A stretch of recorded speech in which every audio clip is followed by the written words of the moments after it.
Oculus follows siblings Kaylee and Tim Russell, who reunite years after a traumatic childhood marked by violence, paranoia, and the presence of an antique mirror, known as the Lasser glass. Tim has just been released from a mental institution, believing the tragedy was the result of psychological breakdowns. Kaylee, however, is convinced the mirror itself is responsible, and she's determined to prove it by confronting it head-on, even if it means reliving the past. Kaylee, played by Gillan, and Tim, played by Brenton Thwaites, are compelling protagonists because they approach the central mystery from opposite perspectives. Kaylee is methodical, driven, and obsessive in her need for proof, while Tim is cautious and fearful, trying to move forward by rejecting the supernatural explanation.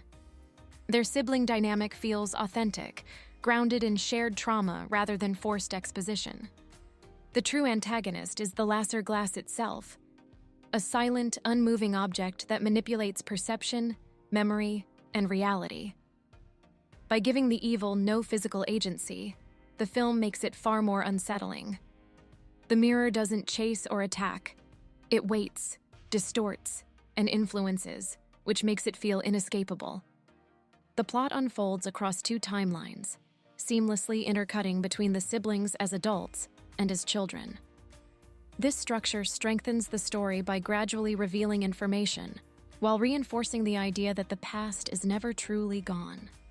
The escalation feels inevitable, driven by character choices rather than contrived twists. Mike Flanagan's script is tightly constructed and patient. It trusts the audience to keep up with shifting timelines and unreliable perspectives. The script excels at planting small details that later pay off, reinforcing the sense that everything is interconnected and carefully planned. Dialogue is restrained and realistic, avoiding excessive exposition.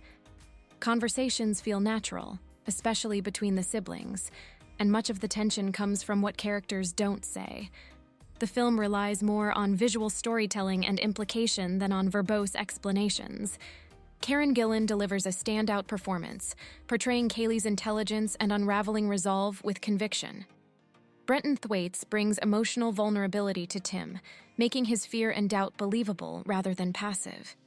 The younger counterparts, Annalise Basso and Garrett Ryan, are excellent, mirroring the older actors' mannerisms and emotional beats. Their performances are crucial, as much of the film's emotional weight rests on the childhood timeline, and they handle it with impressive subtlety. The horror in Oculus is psychological rather than visceral. The film uses misdirection, false memories, and visual tricks to keep both the characters and the audience constantly uncertain. Jump scares are present, but sparingly used, and they're generally motivated by story rather than shock value. The film explores themes of trauma, denial, obsession, and the fragility of perception.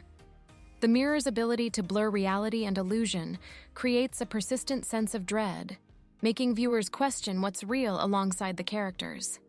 The cinematography is clean and controlled, with smooth transitions between timelines that are visually clever and thematically meaningful.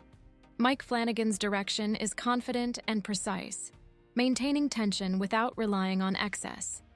His command of pacing and atmosphere elevates the film well above typical horror fare. So what's our final verdict? Oculus is a smart, unsettling, and emotionally grounded horror film that prioritizes atmosphere and character over cheap scares.